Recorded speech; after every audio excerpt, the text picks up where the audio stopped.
큰 자여 내 영혼이 잘됨같이 내가 범사에 잘되고 근거하기를 나간구하네. 5절요. 내가 본 바 바다와 땅을 밟고 섰는 천사가 하늘을 향하여 오른손을 들고 6절요. 세세토록 살아계신 자 곧 하늘과 그 가운데 있는 물건이며 땅과 그 가운데 있는 물건이며 바다와 그 가운데 있는 물건을 창조신 이를 가리켜 맹세하여 가로되 지체하지 아니하리니. 땅과 바다를 밟고 있는 그분, 즉 하나님의 아들 예수 그리스도가 손을 들어 하나님을 향하여 맹세하여 가로되 지체하지 않을 것이다. 왜냐? 예수님께서 친히 부활하시고 난 다음 승천하기 전에 제 아들에게 하늘과 땅의 모든 권세를 내게 주었으니, 그렇게 말합니다. 그 하늘과 땅의 모든 권세를 주시는 하나님이십니다. 하나님 아버지께서 그 아들 예수에게 하늘과 땅의 모든 권세를 다 주셨습니다. 그러므로 여기에 우리 주님께서 손을 들고 하늘을 향하여 오른손을 들고 세세토록 살아계신 자 하늘과 그 가운데 있는 물건이며 땅과 그 가운데 있는 물건이며 바다와 그 가운데 있는 물건을 창조하신 가라사대 맹세하여 지체하지 않겠다고 말하는 것입니다. 하나님은 누구십니까? 하늘과 하늘들의 하늘을 지으시고 땅과 바다와 그 가운데 모든 것을 다 지으셨습니다. 그러므로 여러분, 우리가 종종 뭐라고 말합니까? 신토불이라고 말하죠. 우리 한국 사람 한국제 먹으라고 신토불이다. 한국 사람은 한국 흙에서 우리가 태어났기 때문에 한국산을 먹어야 몸에 맞다. 그래서 한국산 많이 팔아먹으려고 신토불이다. 근데 그 말이 맞기는 맞아요. 우리들이 먹는 음식은 오랜 동안 한국에 살아오면서 한국의 토질과 기후에 맞도록 영양분을 우리 공급하는 음식인 것입니다. 밥에다가 매운 김치에 된장에 이 모든 것이 우리 한국 땅에서 한국 토질과 한국 기후에 적응해서 살 수 있는 체력을 주기 위해서 이 음식이 개발된 것입니다. 그런데 우리가 미국에 가서는 기쓰고 미국에서 한국 밥 먹고 한국 김치 먹고 한국 된장 먹는 것은 그건 틀린 겁니다.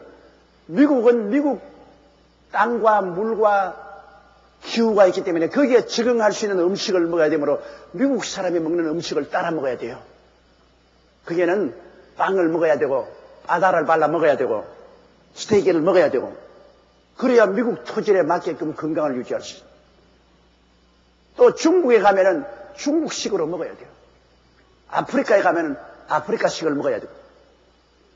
그런데 이 한국 사람은 지독하게 어디 가도 쌀밥과 김치만 가지고 돼요. 어디 가도 쌀밥 먹고 김치 먹어야 된다고 고집을 하는데 그 고집 버려야 돼요. 건강하게 살려면은 그 지역에 가서 그 지역 사람들이 먹고 마시고 사는 그것을 살펴보고 그대로 본을 따야 되는 것입니다. 왜냐하면 그 토질에 그 기후에는 그 음식을 먹어야 건강을 유지할 수 있는 것입니다. 그렇기 때문에 우리가 이 땅에 살면서도 신토불이라고 해서 우리 몸과 땅은 둘이 아니고 하나다. 그런데 여러분, 하나님과 세계 만물은 어떻습니까?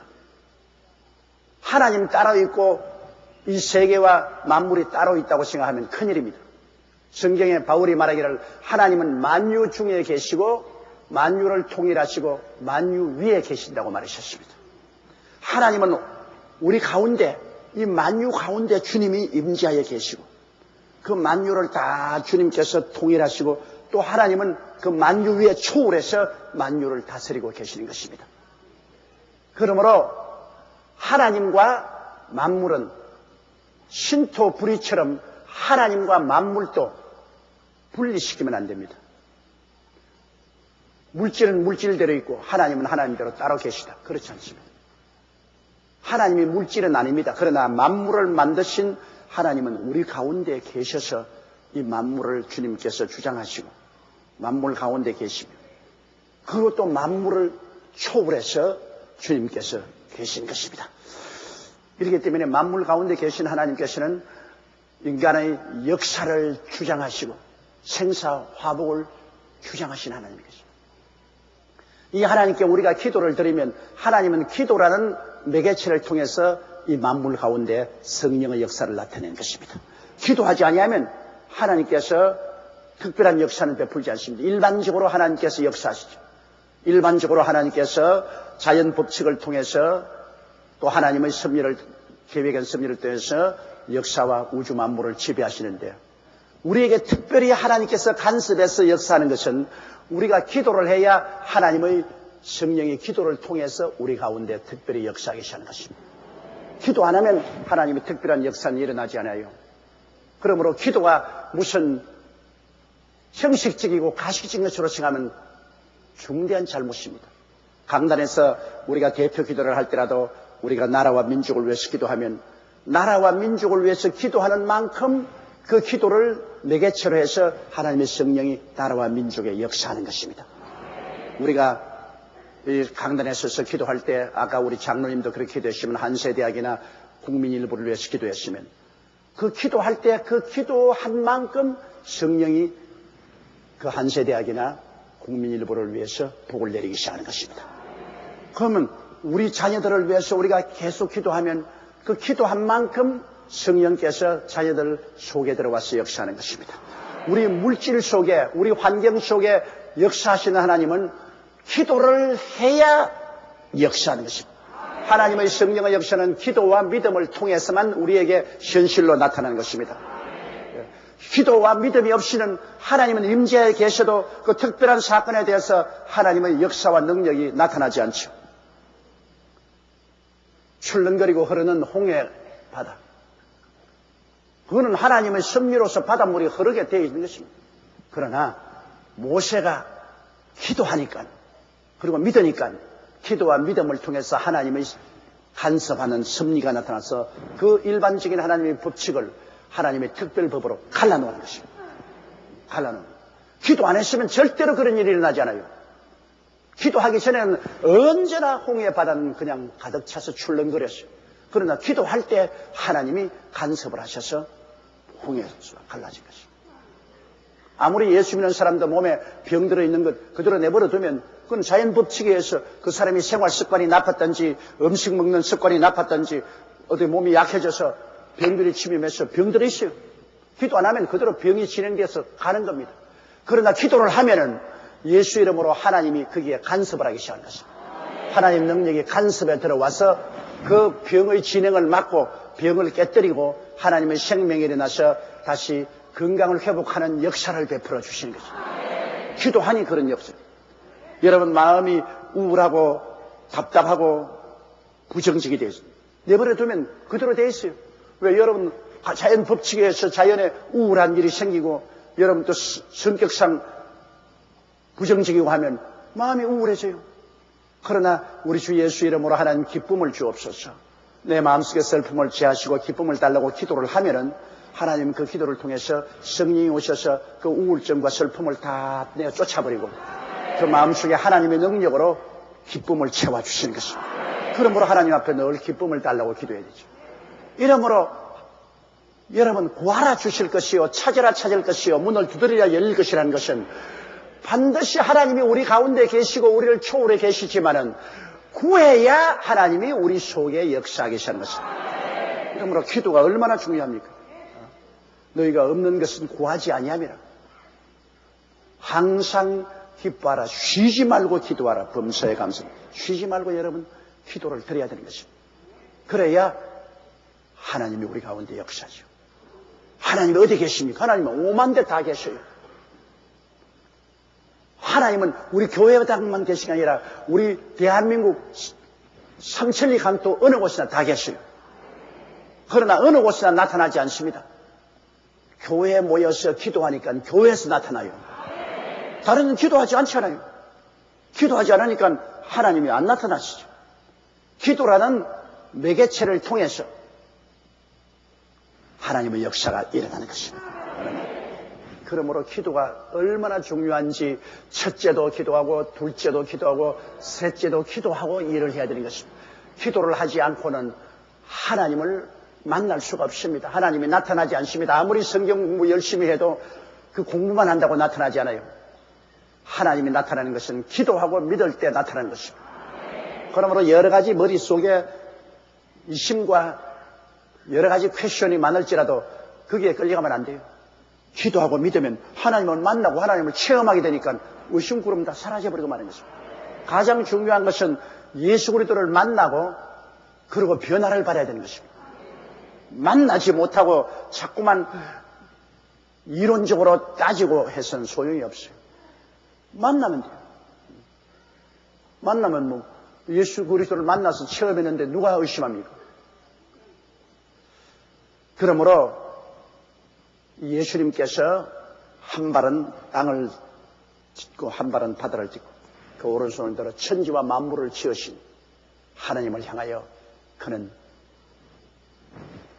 외치기를 이제는 지체하지 않고 하나님의 뜻을 따라 모든 것을 완성하겠습니다. 후 3년 반 기나긴 7,000년의 세월도 기다렸는데 3년 반이라는 것은 찰나입니다. 이래서 그런 지체치 아니에요. 이제는 아담과 하와로부터 시작해서 있어온 기나긴 세월 동안의 눈물과 탄식과 슬픔을 다 제하고 주님께서 이 땅을 하나님의 아들의 소유물로 완전히 회복하겠다고 주님께서 외치시는 것입니다. 그 다음 7절요. 일곱째 천사가 소리 내는 날 그 나팔을 불게 될 때에 하나님의 비밀이 그 종 선지자들에게 전하신 복음과 같이 이루리라. 일곱째 나팔을 불면은 어제 거기에서 뭐가 나오냐면 일곱 대접이 나와요. 일곱째 인을 뗄 때 일곱째 나팔이 나와. 일곱째 나팔을 불면은 그 나팔에서 일곱 대접이 나오면 일곱 대접이 마지막 심판입니다. 그럼 이제 일곱째 나팔을 불 때는 하나님께서 구약 성경, 신약 성경을 통해서 주의 종을 통해서 끊임없이 예언해온 사건. 그 예언한 사건은 이 땅이 종말되고 주님께서 새하늘과 새 땅과 새 예루살렘을 만드시고 신천신지 영원 무궁세계를 주겠다는 그 예언의 복음의 말씀이 다 이제 완성이 된다는 것을 말하는 것입니다. 우리 하나님께서 끊임없이 구약과 신약을 통하여 이 세상 역사 종말에 대한 것을 예언해 주셨습니다. 그 주의 종들을 통해서 이 복음이 예언된 것이 이제는 이루어진다. 왜? 일곱 나팔 불면 이제 마지막 일곱 대접 심판이 나옵니다. 일곱 대접 심판만 나면은 끝나요. 다 이루어지고 마는 것입니다. 하나님의 계획한 비밀, 이것이 하나하나 다 베일이 벗겨지고 모두 다 이루어지게 되는 것입니다. 우리가 지금 공부하고 있는 요한계시록은 하나님의 비밀입니다. 하나님의 비밀이 오늘 성령을 통해서 우리에게 베일이 벗겨지는 것입니다. 여러분 이 요한계시록을 저 종로 내거리에 가서 한번 사람들에게 줘보세요. 해석을 하라 하면 가만히 보면 와 세상에 이런 수수께끼 같은 게 어디 있냐. 흰 것은 종이요 검은 것은 글이다. 전혀 비밀입니다. 닫힌 책입니다. 여러분. 그러니까 그리스도를 믿지 않은 사람에게는 이 책을 줘봤자 이 책이 완전히 인문한 책으로서 전혀 모릅니다. 옛날에 불광동에서 제가 목회할 때 그 무당 할머니를 전도해가지고서 내가 성경을 주니까 한 일주일 있더니 성경을 또 들고 와서 전도사님 나 이 성경 필요 없어요. 왜 그러니까 왜 하나님이 잔소리가 그렇게 많은지 읽어보니 전부 너무 잔소리가 많아서 무슨 말인지 하나도 모르겠다. 그 무당은 무식한 무당이기 때문에 하나님의 말씀이 난해하고 어렵다는 말을 할 줄 모르기 때문에 잔소리라. 그런데 그 말 듣고 그때 어찌나 우습던지 아니 이게 하나님 잔소리가 됩니까? 아니 뭐 하나님이 무슨 말씀을 하려고 하면 뚱뚱이 알아듣도록 말을 해야지 뭐 잔소리가 그렇게 많아가지고서 하나도 못 알아요. 그건 왜냐? 그건 무당 할머니가 이제는 회개하고 돌아왔지만은 아직까지 눈이 조금 강아지 눈만치 떼가지고서 성경을 알만한 그러한 영역이 없어요. 성경의 계시를 받을 만한 그러한 아직 능력이 없어요. 그게 잔소리들. 그처럼 이 하나님의 비밀은요, 아무나 알려진 건 아닙니다. 이 하나님의 비밀은 예수 그리스도를 구주로 모시고 성령이 임하셔야 그 비밀이 열리는 것입니다. 그러므로 여러분, 우리가 오늘 요한계시록을 공부하는 것은 하나님의 비밀의 그 진리를 하나하나 베일을 벗기고 지금 알려지는 것입니다. 이런 일이 일어나겠구나. 우린 미래를 지금은 분명히 비디오를 보는 것처럼 이 자리에서 보고 있는 것입니다. 자, 8절요. 하늘에서 나서 내게 들리던 음성이 또 내게 말하여 가로되 내가 가서 바다와 땅을 밟고 섰는 천사의 손에 펴놓은 책을 가지라 하기로. 자, 지금은 하늘과 땅을, 바다와 땅을 밟고 있는 천사의 손에 적은 책을 들고 있는데 하늘에서 음성이 나서 가라기를 네가 가서 그 손에 있는 책을 네가 받아라. 그 손에 있는 책은 책 내용이 가득 기록되어 있는데 그걸 네가 받아라. 이거는 이제 하나님의 계획을 요한에게 계시해 주겠다는, 책을 받아 읽으면 알지 않아요. 그러니까 요한에게 이제 후 3년 반 동안에 일어날 그 모든 하나님의 비밀을 기록한 책을 네가 받아라. 하나님이 사람들에게 알려주겠다는 것입니다. 일곱 물의 소리는 임몽하라. 이것은 네가 소유하지 말라고 했는데 이 한 바다와 땅을 밟고 있는 천사가 들고 있는 그 책은 네가 받아라. 9절요. 내가 천사에게 나아가 작은 책을 달라 한즉 천사가 가로되 갖다 먹어버리라. 내 배에는 쓰나 내 입에는 꿀같이 달리라 하거니. 그래서 예언적 사명을 주는 것입니다. 받아서 먹는 것은 예언적 사명인 것입니다. 여러분, 우리 주의 종들도 주일날이나 설교할 때 그냥 와서 설교하는 건 아닙니다. 하나님께 저리 기도해서 하나님께로부터 말씀을 받는 겁니다. 레마를. 하나님이 말씀을 영감을 통해서 주실 때 그를 마음속에 받아 먹고 그 말씀 받아 먹은 것을 소화시켜서 주일날 말씀의 젖을 성도들에게 먹이는 것입니다. 그래야 목회가 되는 겁니다. 하나님께로부터 말씀을 받아서 내가 먼저 먹지 아니하고 적당히 남은 것 그냥 뺏겨가지고 설교하면 은혜가 전혀 안 되고 그런 교회는 죽어버립니다. 그렇기 때문에 주의 종이라는 것이 그렇게 쉽게 되는 건 아닙니다. 주의 종은 기도를 통해서 명상을 통해서 하나님의 말씀을 받아 먹을 줄 알아야 됩니다. 쥐가 먼저 먹어야 남에게 전달해 주지. 자기가 받아 먹지 않은 것 남에게 어떻게 전달합니까? 그래서 주의 종은 어머니와 같습니다. 많이 먹어서 그 젖을 어린아이에게 알리는 것이죠. 요사이는 어머니가 먹고 모유를 먹이지 않냐고 전부 우유를 먹여서 자식들을 소로 만들어 놓아요. 소로 만들어 놓아요. 막 애들도 막 성장이 막 다른 것은 송아지가 성장이 빠르잖아요. 소의 젖을 먹어가지고서 옛날보다 막 키도 막 커지고 막 몸도 뚱뚱해지고 막 빨라지고. 그래서 우유를 먹여서 하면 자란 애들은 저항력이 없어요. 병에 대한 저항력도 약하고 성격도 소처럼 되고 생활 패턴도 많이 다르요. 그래서 모유를 먹이라는 이유가 그게 있습니다. 어머니 젖을 먹이면은 저항력도 강해지고 몸도 튼튼해지고 성격도 좋아지고. 어머니가 먼저 먹고 소화시켜서 그 젖을 먹여요. 그런데 오늘날 많은 주의 종들이 모유를 먹이지 않고 우유를 먹이고 있어요. 자기가 하나님께 말씀을 받아 먹고 그것이 자기에게서 소화가 되어서 그래서 주의 백성들에게 먹일 때 하나님께로부터 받은 모유를 먹여야 되는데 그거 하려고 하면 괴로우니까 적당히 막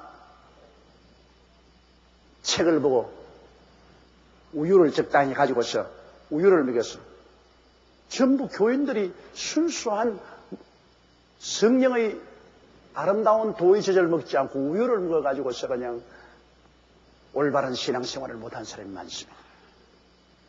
주의 종이라는 것은 말씀을 먼저 받아 먹어야 돼요. 그래서 여기에 요한이 후 3년 반 동안 일어날 일들을 예언하기 위해서도 머릿속에 적당히 생각한 거 아닙니다. 주님께로부터 말씀을 받아서 먹을.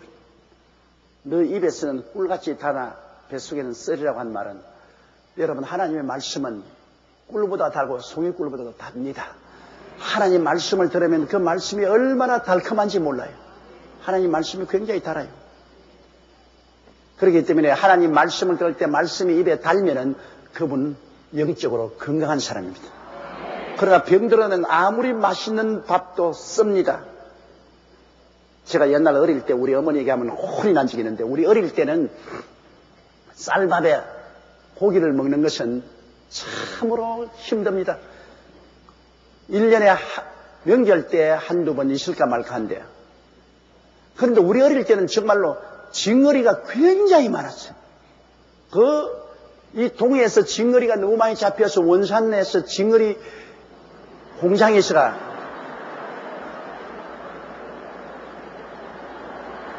왜 웃어요? 그래서 이 공장에서 징어리를